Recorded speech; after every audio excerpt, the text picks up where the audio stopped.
Okay, so we are single crocheting and it's going really, really well. But we have one row and we're kind of stopped here, and now we need to figure out what we're doing next. So I am going to put my hook back in and get this set up. Okay, so we're at the end of the row.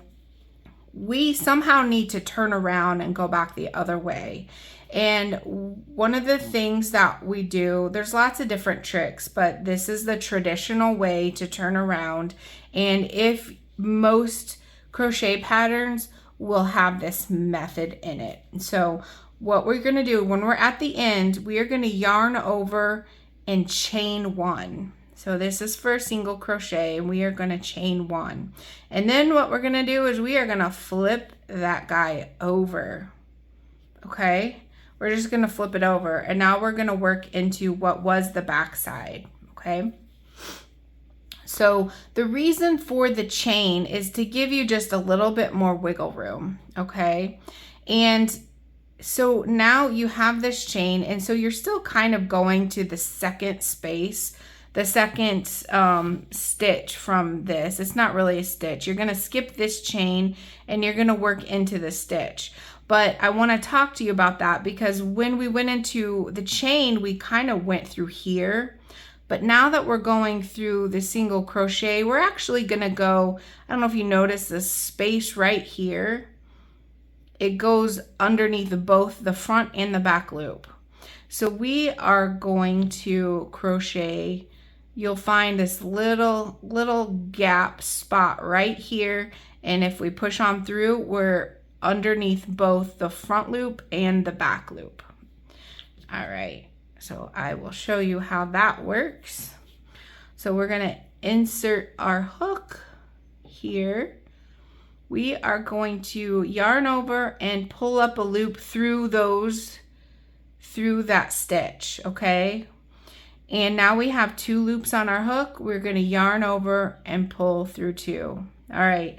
Again, we need to figure out where we go next. If you need to kind of stretch your project out, whatever you need to do, you can kind of see that little gap again where we're going to poke through. And if you poke through here and look up, it should be underneath both the front and the back loop. So I'm gonna insert my hook here.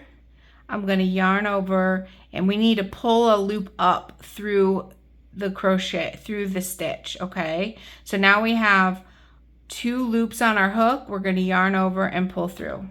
So this is the same thing, but the only difference is where we're crocheting, because we're crocheting into a single crochet instead of the chain, okay? We are gonna find that little spot again.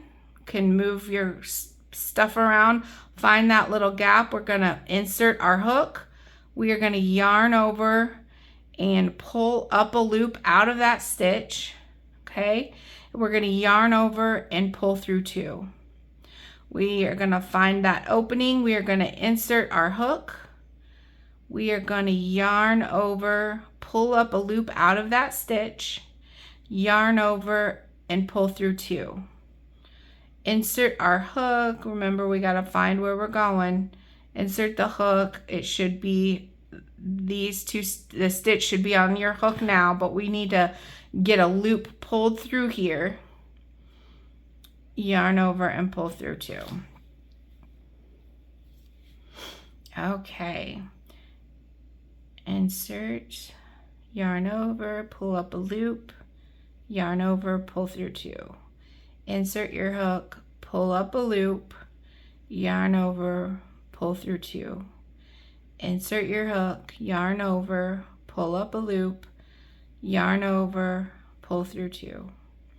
Insert your hook, yarn over, pull up a loop, yarn over, pull through 2. And this last one is so difficult to see, because when you pull, it doesn't look the same as when you pulled it to open it up back here. So we're gonna have to look at this just a tad. If you turn it up here, you can still see there's a front and a back loop, and you are still gonna go underneath that. But You also see this extra chain. Remember that 11th chain that we had? That's hanging out over here as well. So we are going to go underneath here, but sometimes we have to scout it out just a little bit before we do it. And if you crochet into the wrong area, that's okay, because guess what? You can just pull it right apart. Okay, so we're at the end again, and I just want to make sure that you know how to turn it around and go back the other way. Remember, we're gonna chain up one, and we're gonna flip it over, and then we're gonna start the process all over again, just like this.